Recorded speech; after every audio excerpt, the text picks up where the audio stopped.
Good morning students. Next topic start करते हैं multiple access. जब भी हम कंप्यूटर नेटवर्क की बात करते हैं तो वहाँ पर मल्टीपल एक्सेस का बहुत बड़ा रोल होता है। मल्टीपल एक्सेस का मतलब क्या है ये समझिए।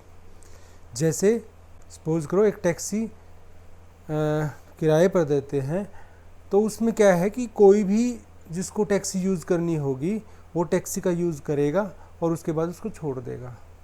टैक्सी स्टैंड पर खड़ी रहेगी, वहाँ कोई आदमी जिसको चाहिए होगा वो टैक्सी लेगा, उसको यूज़ करेगा और छोड़ देगा। दूसरा तरीका क्या हो सकता है कि हर आदमी जिसको भी कार की ज़रूरत हो सकती है वो अपनी इंडिविजुअल कार रखे, ये दूसरा तरीका हो सकता है। तो यदि मैं रिसोर्सेज के प्रॉपर यूटिलाइजेशन की बात करूं तो कौन सा मेथड बेटर है? ऑब्वियसली टैक्सी खड़ी हुई है, वो ज़्यादा लोगों के द्वारा यूज़ हो सकती है, इंस्टेड ऑफ हर आदमी अपनी कार रखे और उसके बाद उसको वो आइडल टाइम उसमें बहुत रहेगा, मतलब बहुत टाइम ऐसा रहेगा जिसमें वो यूज़ नहीं हो रही होगी। दूसरा एग्जांपल लेता हूँ। एक घर में 4 मेंबर्स हैं और एक तो ये है कि एक कार रखी जाए, उसको जिसको ज़रूरत हो वो यूज़ करे, उसके बाद लाके वहाँ खड़ी कर दे, फिर किसी और को ज़रूरत हो तो वो यूज़ करे, लाके वहाँ खड़ी कर दे। दूसरा मेथड ये हो सकता है कि हर एक इंडिविजुअल अपनी अलग अलग कार रखे और उसके अंदर क्या होगा कि आइडल टाइम बढ़ जाएगा। देखिए दोनों तरीकों के अपने बेनिफिट्स हैं, अपने लिमिटेशन हैं।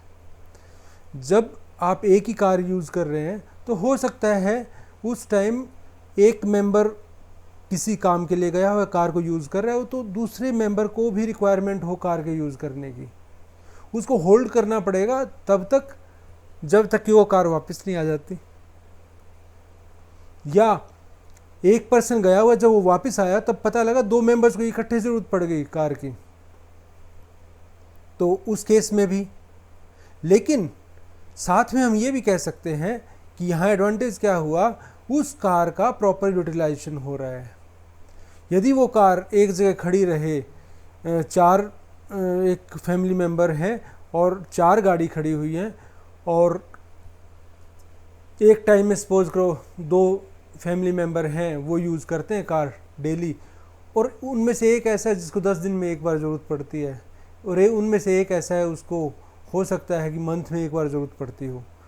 तो ये केसेस हैं जिनके ऊपर हम बात करेंगे। मल्टीपल एक्सेस का मतलब है कि कोई रिसोर्स है और उस रिसोर्स को मल्टीपल पर्सन्स कैसे यूज़ कर सकते हैं, मल्टीपल सर्विसेज कैसे उसको यूज़ कर सकती हैं। ठीक है, तो इसी के अंदर आगे बढ़ते हैं हम। मल्टीपल एक्सेस क्या होता है? Data link layer is divided into 2 functionality oriented सब लेयर्स।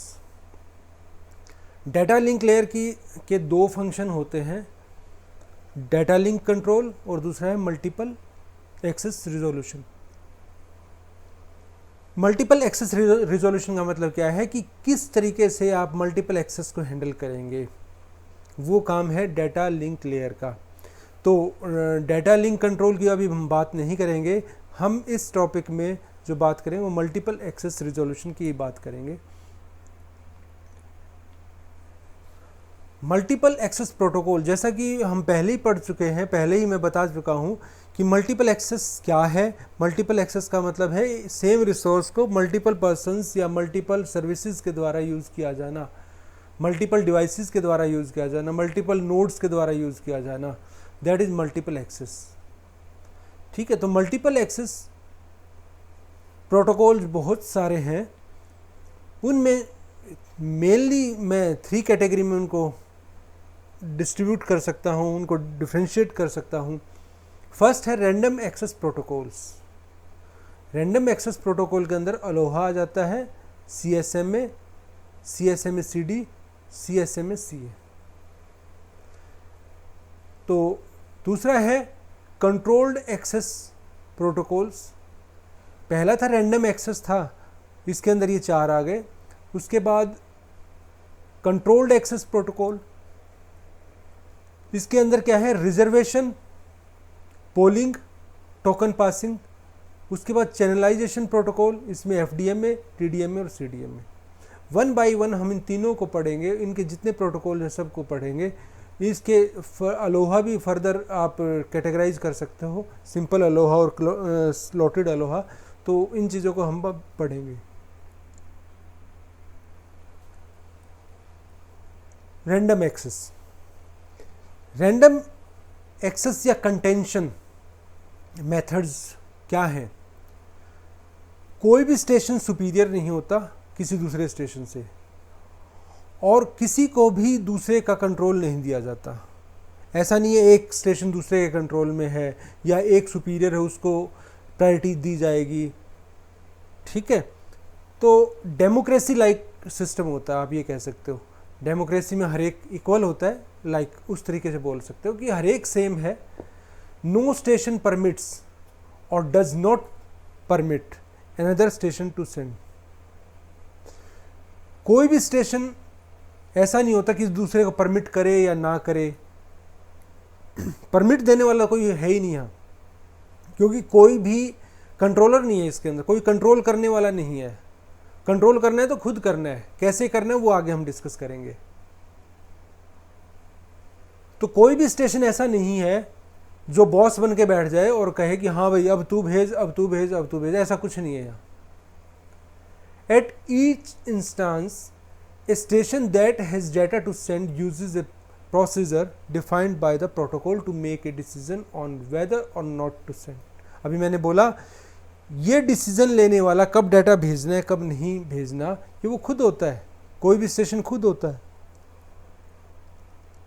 उसको खुद डिसाइड करना पड़ता है मुझे कब डाटा भेजना है, कब मेरे पास डाटा रेडी है, कब मुझे डाटा सेंड करना है, कब नहीं करना। लेकिन फॉर दैट द डिवाइस और the station has to follow some procedure. कुछ प्रोटोकॉल उसको फॉलो करने पड़ेंगे, कुछ रूल्स उसको फॉलो करने पड़ेंगे, जिसके बेस पर उसको ट्रांसमिशन करना है। यहाँ कौन कौन से टॉपिक हम पढ़ेंगे रैंडम एक्सेस के अंदर? अलोहा, CSMA, CSMA की फुल फॉर्म है कैरियर सेंस मल्टीपल एक्सेस, और CSMA फिर आगे फर्दर दो टाइप का और होता है। ये एक सिंपल CSMA है, उस पहला ये this is a simple CSMA। उसके बाद this is with CD collision detection, इसमें कोलिजन का पता लग जाएगा।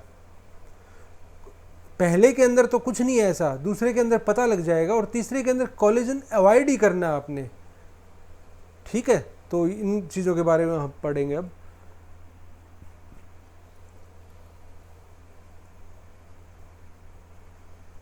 अलोहा है, इसके अंदर क्या होगा? एक स्टेशन है, दूसरा स्टेशन है, तीसरा स्टेशन, चौथा स्टेशन है। ये स्टेशंस अपने डाटा सेंड कर देंगे। क्या होगा देखिए, इस स्टेशन के बाद डाटा एक रेडी हुआ, उसने पहले ये भेज दिया, फिर ये भेजा। ये इधर इस एक्सिस पे टाइम है, तो पहले कौन सा भेजा गया? पहले ये भेजा गया, फर्स्ट नंबर पे ये, सेकंड नंबर पे ये। इसके पास जब डाटा रेडी हुआ तो इसने भेज दिया, फर्स्ट नंबर पे ये, सेकंड नंबर पे ये। इसका जब डाटा रेडी हुआ तो इसने ये भेजे, और जब इसका डाटा रेडी हुआ तो इसने ये भेजे। अब आप ध्यान से देखिए, ये टाइम स्लॉट कुछ ऐसे हैं, ये टाइम स्लॉट जहाँ पर कोलिजन हो जाता है, ओवरलैप कर रहे हैं सारे। ये फ्रेम इसके साथ ओवरलैप कर रहा है, ये फ्रेम इसके साथ भी ओवरलैप कर रहा है, ये फ्रेम इसके साथ ओवरलैप कर रहे हैं, ये फ्रेम और ये फ्रेम ओवरलैप कर रहे हैं। देखिए, मतलब सेम चैनल के ऊपर एक उसी टाइम में इसने और उसी टाइम में इसने, दोनों ने फ्रेम सेंड कर दिया। जब ये सेम टाइम पे फ्रेम सेंड होंगे तो कोलिजन होना स्वाभाविक है। ये इतनी लेंथ क्यों दिखा रखी है? फ्रेम की इतनी लेंथ क्यों दिखा रखी है? ये लेंथ कोई मीटर सेंटीमीटर में नहीं है, ये लेंथ टाइम की लेंथ है। कितना टाइम ले रहा है ये, फर्स्ट बिट से लेके लास्ट बिट सेंड करने तक का कितना टाइम ले रहा है। देखिए एक्स एक्सिस के ऊपर टाइम है, ध्यान से देखिए आप। तो इसने कितना टाइम लिया, यहाँ से यहाँ तक का टाइम लिया इसने, मीन्स यहाँ ये टाइम स्टार्ट हुआ था यहाँ से यहाँ, ठीक है, और उसके बाद ये, ठीक है। तो यहाँ ये टाइम इंडिविजुअल टाइम इन्होंने लिया है, इन डिफरेंट टाइम इन्होंने लिए हैं। ठीक है, यदि मैं इसको यहाँ एक जीरो टाइम मानूँ, इसको जीरो टाइम, तो यहाँ ये डिफरेंट टाइम पे ये सेंड किए गए हैं, डिफरेंट टाइम पे ये सेंड हुए हैं, ये डिफरेंट टाइम पे ये सेंड हुए हैं। ठीक है, तो डिफरेंट टाइम पर ये सेंड हुए हैं, यदि मैं इसको जीरो टाइम मानता हूँ तो यहाँ कोलिजन होने की संभावना है। कोई भी ऐसा सिस्टम नहीं है जिसमें कोलिजन होने की संभावना जीरो हो, लेकिन इसमें प्रोबेबिलिटी बहुत ज़्यादा है कोलिजन की।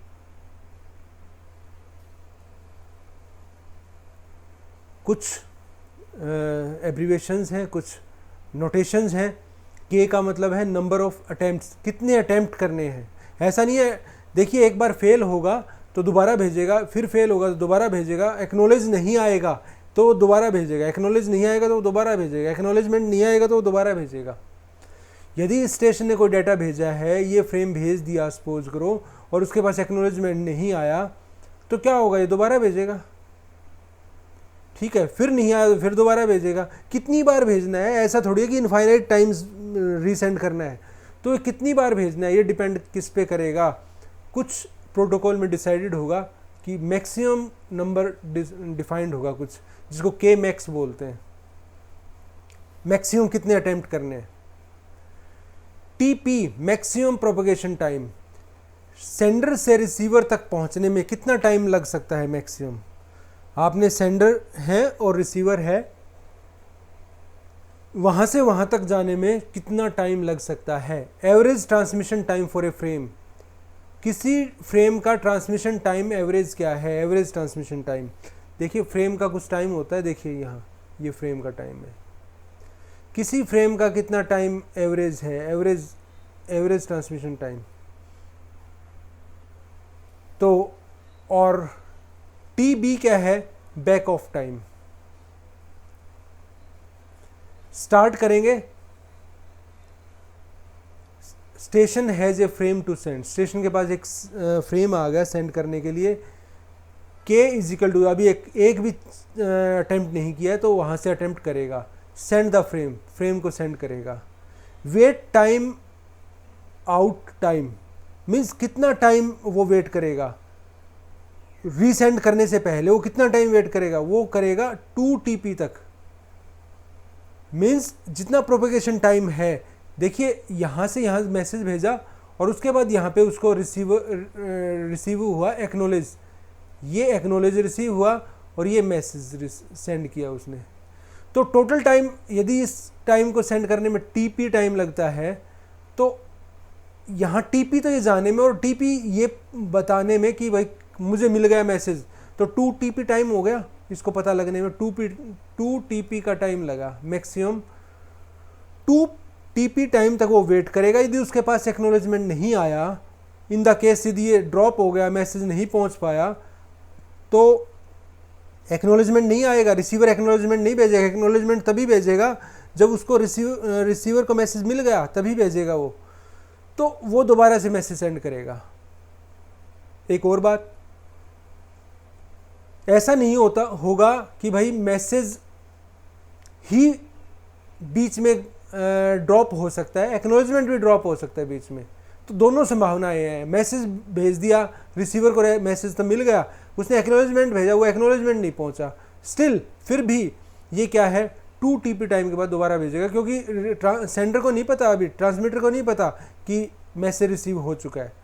अब रिसीवर क्या करेगा, जैसे ही उसके पास वो दोबारा सेम कॉपी दोबारा आएगी तो वो पहचान लेगा और वो उसको ड्रॉप कर देगा और दोबारा से भेजेगा, एक्नॉलेजमेंट हो गया।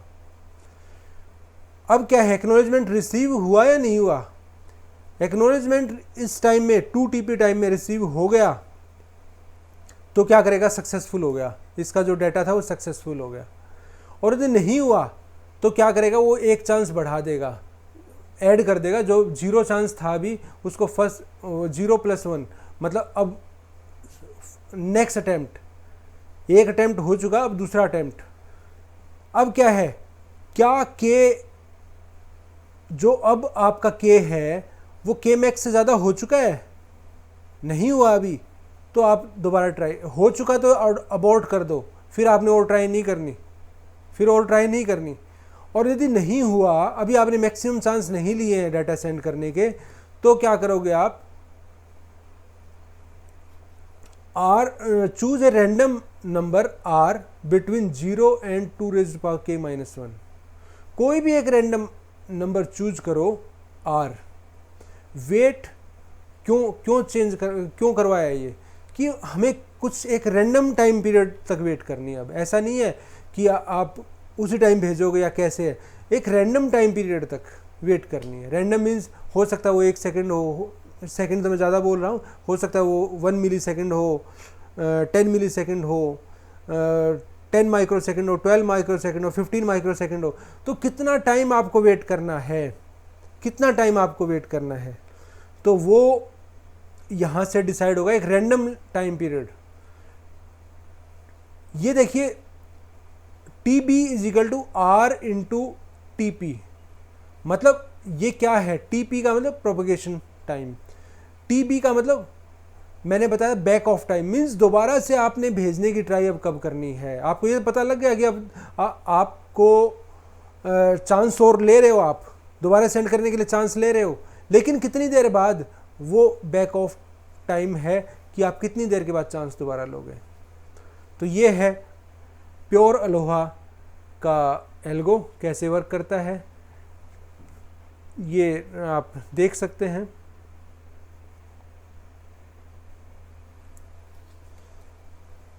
अब देखिए वल्नरेबल टाइम क्या होता है। वल्नरेबल टाइम का मतलब ये है कि जिस टाइम में कोई एक्सीडेंट होने की संभावना हो, वल्नरेबिलिटी किसी चीज़ का, जो आदमी वीक है, जिसकी इम्यूनिटी वीक है, तो हम ये बोल देते हैं इसका कोविड से के लिए वल्नरेबल है, ठीक है। या हम ये कहते हैं आजकल ब्लैक फंगस आया हो, ब्लैक फंगस के लिए वल्नरेबल वो है जिसकी इम्यूनिटी पुअर है, बोलते हैं। इसका मतलब क्या है, उसके अंदर संभावना ज़्यादा है होने की। तो वल्नरेबल टाइम क्या है कि जब कोलिजन होने की संभावना ज़्यादा है, वो टाइम कितना है, वो टाइम है देखिए 2 into frame time, frame time का 2 गुना ट्रांसमिशन टाइम। ट्रांसमिशन टाइम होता है यहाँ से आपका पूरा फ्रेम निकला और उसके बाद वहाँ पे आपका उधर पहुँच गया। देखिए यहाँ से ये फ्रेम निकला, ठीक है, और एक ये फ्रेम है, ठीक है। इस टाइम में, इस टाइम पीरियड के अंदर कोई और फ्रेम नहीं आना चाहिए।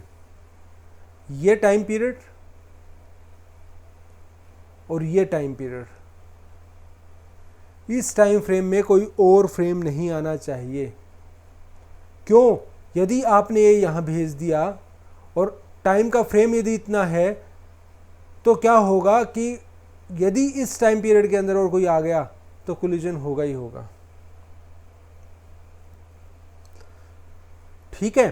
क्यों, ऐसा मैं क्यों बोल रहा हूँ, क्योंकि प्योर अलोहा के अंदर ये कोई टाइम फिक्स नहीं है कि कौन कब इनिशिएट करेगा, कौन कब ट्रांसमिशन इनिशिएट करेगा, ये कोई फिक्स नहीं है। जो ट्रांसमिशन इनिशिएट होता है वो किसी भी स्लॉट के बीच से भी हो सकता है, कहीं से भी ट्रांसमिशन स्टार्ट हो सकता है। तो यदि मैं इसको टाइम टी मान रहा हूँ, तो इसके बीच में भी ट्रांसमिशन शुरू कर दिया। देखो इसने बीच, अब ऐसा क्यों लिया है, देखिए सपोज करो इस स्लॉट के ये ख़त्म होने वाला था, सपोज करो ये ख़त्म होने वाला था, इसने यहाँ ट्रांसमिशन स्टार्ट किया होता, तो इस स्लॉट में भी उस टाइम कोई ट्रांसमिशन नया शुरू नहीं होना चाहिए और इस स्लॉट में भी कोई नया ट्रांसमिशन स्टार्ट नहीं होना चाहिए। समझ गए। ये जो स्लॉट्स हैं प्योर अलोहा के अंदर, ऐसा कुछ नहीं है कि आप किस टाइम ट्रांसमिशन स्टार्ट करोगे, किसी भी टाइम ट्रांसमिशन स्टार्ट कर सकता है। तो ये जो स्लॉट आपको ये दिख रहा है, ये आर्बिट्रेरी है, मीन इमेजिनरी मान रखा है। ये किसके अकॉर्डिंग मान रखा है, इसके अकॉर्डिंग, इसकी लेंथ के अकॉर्डिंग।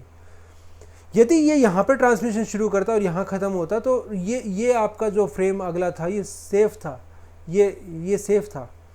लेकिन जबकि ऐसा कुछ डिसाइडेड ही नहीं है, डिफाइंड ही नहीं है कि ये ट्रांसमिशन किस टाइम शुरू होगा, ये ट्रांसमिशन इस जगह भी शुरू हो सकता है, यहाँ भी शुरू हो सकता है, यहाँ भी शुरू हो सकता है, यहाँ भी शुरू हो सकता है, यहाँ भी शुरू हो सकता है, यहाँ भी शुरू हो सकता है, यहाँ भी, ये खत्म, फ्रेम खत्म होने से थोड़ा पहले। तो इसका मतलब ये है कि यदि यहाँ शुरू हुआ है तो इसका मतलब ये भी वल्नरेबल है, ये भी वल्नरेबल है। समझ रहे हो, ये टाइम है, इस एक्सिस के ऊपर टाइम है। मैं बार बार इसलिए समझा रहा हूँ क्योंकि जनरली कन्फ्यूजन होता है 2TFR कैसे आया, फ्रेम टाइम। ये फ्रेम टाइम है, ये फ्रेम टाइम है। फ्रेम फर्स्ट बिट से लेके लास्ट बिट तक कितना टाइम लगता है उसको फ्रेम टाइम बोलते हैं। ठीक है, फ्रेम को ट्रांसमिट होने में कितना टाइम लगता है, तो इसके अंदर ये ध्यान रखें। अब देखिए आगे है स्लॉटेड अलोहा। प्योर अलोहा के ऊपर कुछ एग्जाम्पल है। हाँ, प्योर अलोहा के अंदर देखिए थ्रोपुट क्या है। थ्रोपुट क्या है कि कितना डाटा ट्रांसमिट हो सकता है पर यूनिट टाइम, कितना डाटा ट्रांसमिट हो सकता है। तो S is equal to G into e raised power 2G। अब G क्या है, G is the number of transmission attempt per frame. Per frame कितने अटेम्प्ट हो रहे हैं,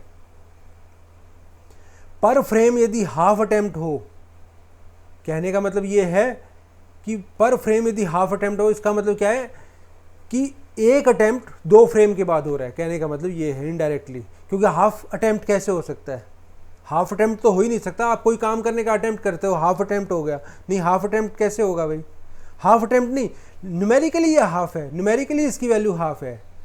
कैसे हाफ, 2 फ्रेम के बाद एक अटेम्प्ट हो रहा है, इसका मतलब एक फ्रेम के बाद हाफ अटेम्प्ट हो रहा है, हम ये कह सकते हैं।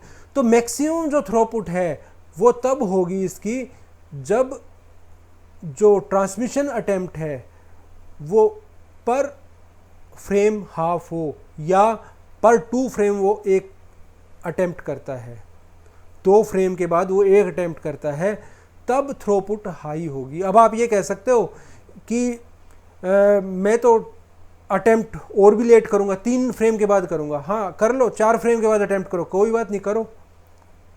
लेकिन उससे क्या होगा, आपका जो एक्सीडेंट के चांस या वल्नरेबिलिटी तो बहुत मीन्स घट जाएगी, वल्नरेबिलिटी नहीं रहेगी। अब एक्सीडेंटल चांसेस ऑफ कोलिजन कम हो जाएंगे, आप कह सकते हो। चांसेस ऑफ कोलिजन तो कम हो जाएंगे, लेकिन अननेसेसरी आप क्यों इतना अटेम्प्ट के अंदर डिफरेंस दे रहे हो, टाइम डिफरेंस इतना क्यों दे रहे हो।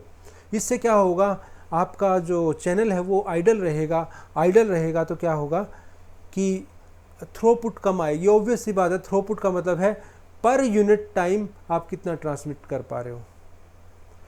तो ऑब्वियस सी बात है, यदि आपको कोलिजन बचाने हैं तो कम से कम आपको 2 फ्रेम के बाद एक अटेम्प्ट लेना है, ठीक है। और यदि आपको ये तो बचा अटेम्प्ट तो थ्रोपुट तो आपकी इम्प्रूव करनी है, कोलिजन बचाने हैं तो कोलिजन तो बच गए।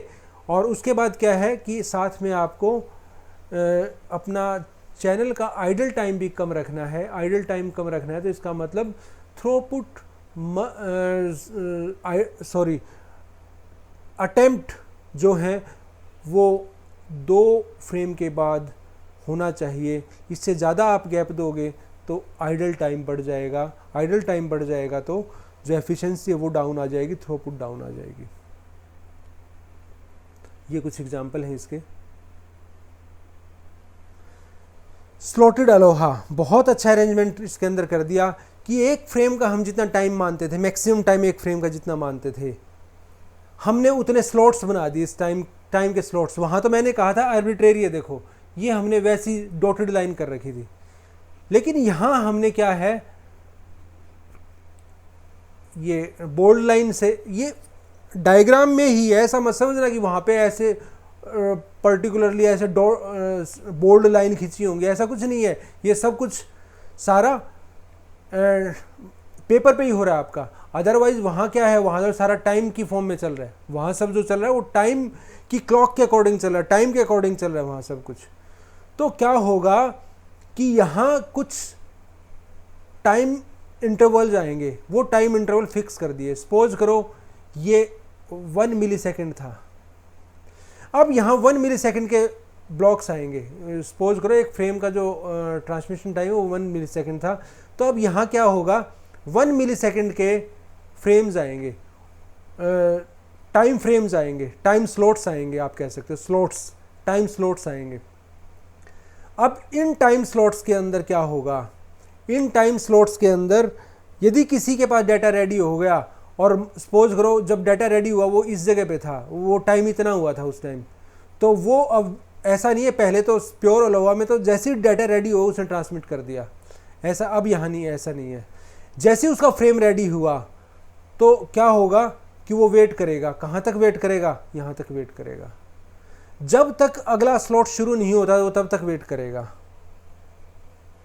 जब तक अगला स्लॉट शुरू नहीं हुआ तब तक वेट करेगा वो। देखिए इसका ये फ्रेम सपोज करो यहाँ रेडी हो गया, यहाँ रेडी हो गया, तो यहाँ ट्रांसमिट नहीं करेगा, इस जगह पे ट्रांसमिट नहीं करेगा, इस टाइम पर ट्रांसमिट नहीं करेगा, वो क्या करेगा, जब अगला स्लॉट शुरू होगा तब वो ट्रांसमिट करेगा।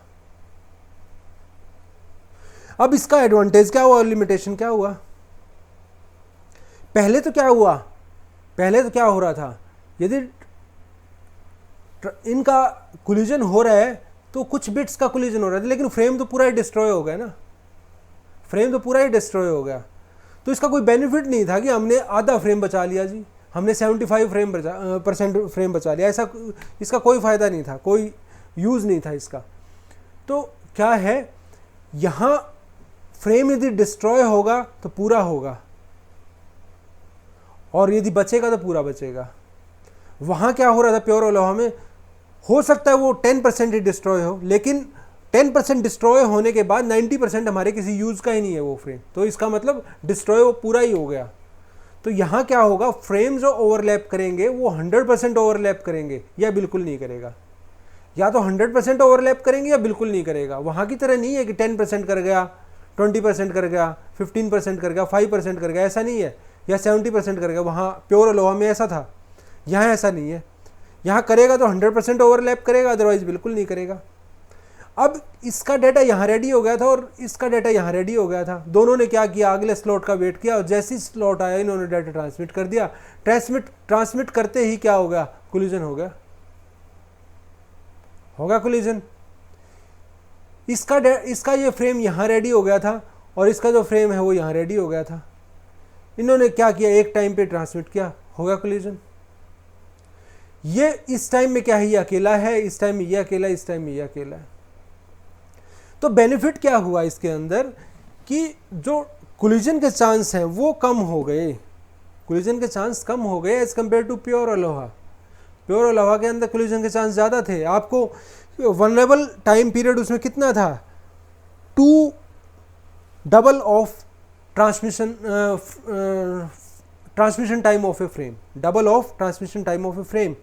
लेकिन यहाँ ऐसा नहीं है यहाँ वनरेबल टाइम कितना है, जितना इसका ट्रांसमिशन टाइम है, इस टाइम पीरियड के अंदर कोई और ट्रांसमिशन नहीं होना चाहिए। और इस टाइम पीरियड के अंदर ट्रांसमिशन कब होगा, जब वो इससे पहले डाटा रेडी होगा तभी तो होगा। स्लॉट शुरू होते ही पता लग जाएगा कि की उसका कोलिजन हो गया। क्यों, क्योंकि यदि इसका डाटा रेडी है तभी वो यहाँ ट्रांसमिट कर पाएगा, इसका डाटा रेडी है तभी वो यहाँ ट्रांसमिट कर पाएगा। यदि इसका डाटा इन बिटवीन रेडी हो गया, सपोज करो इन बिटवीन इसका डाटा रेडी हुआ यहाँ इस जगह पे आके, तो वो ये ट्रांसमिट नहीं कर पाता। समझ आई? टाइम स्लॉट्स दे दिए कि यदि आपका डाटा इस पॉइंट पे रेडी है तो सेंड कर दो, यदि नहीं है फिर अगले पॉइंट की वेट करो, फिर अगले पॉइंट की वेट की जाएगी, अगले पॉइंट पे डाटा से पहले डाटा रेडी होगा तो भेज देंगे, बीच में नहीं भेजना, इन 2 पॉइंट्स के बीच में डाटा सेंड नहीं करना। ठीक है, याद हो आपको, थोड़ा सा कोरिलेट करने की कोशिश कर रहा हूं। एज ट्रिगर्ड फ्लिप फ्लॉप आपने पढ़े थे, उसके अंदर क्या होता था, फ्लिप फ्लॉप का डाटा यदि बीच में चेंज हो रहा है, क्लॉक के बीच में कहीं चेंज हो रहा है, तो वो आउटपुट में नहीं आएगा, वो तभी आएगा जब वहां पर उसका एज आएगा, क्लॉक का एज आएगा, तभी चेंज आएगा आउटपुट में। ठीक है, तो कुछ ऐसा ही यहाँ है कि इसके अंदर यदि आपने कुछ डाटा रेडी भी हो गया तो ट्रांसमिट तभी करेगा जब वो फ्रेम शुरू हो रहा है। देखिए आगे थ्रूपुट क्या है स्लोटेड अलोहा की। स्लोटेड अलोहा जो है s is equal to G into e की पावर माइनस जी। यहाँ जो g है वो ट्रांसमिशन अटेम्प्ट है, मतलब 1 अटेम्प्ट थ्रूपुट मैक्सिमम कब होगा जब g इक्वल टू 1 होगा, मीन्स ट्रांसमिशन अटेम्प्ट एक फ्रेम में एक होगा। वनरेबल टाइम बताया था मैंने आपको, इस टाइम पीरियड में कोई और ट्रांसमिशन नहीं होना चाहिए, इस टाइम पीरियड में कोई और ट्रांसमिशन नहीं होना चाहिए, सिर्फ एक ट्रांसमिशन होना चाहिए। यदि ट्रांसमिशन हो गया तो वो क्या होगा, कोलिजन हो जाएगा। अब ये डाटा यदि यहाँ इंटरफेयर नहीं कर सकता, ये आगे इंटरफेयर नहीं कर सकता, ये फ्रेम इधर इंटरफेयर नहीं कर सकता, ये इधर इंटरफेयर नहीं कर सकता, तो इट मीन्स इसका वनरेबल टाइम कितना है, जितना एक फ्रेम का टाइम है उतना ही है। तो बहुत बड़ा फ़ायदा हुआ। पहले जो वनरेबल टाइम था वो कितना था आपका, double of transmission time of frame, और अब कितना होगा, जितना फ्रेम का टाइम है ट्रांसमिशन टाइम है उतना ही। ठीक है, ये इसके ऊपर आप ये कर सकते हो, ये न्यूमेरिकल कर सकते हो आप। ये टॉपिक हम अभी अलोहा पर ख़त्म करते हैं। अब CSA में जो टॉपिक है वो हम नेक्स्ट लेक्चर में पढ़ेंगे। Thank you.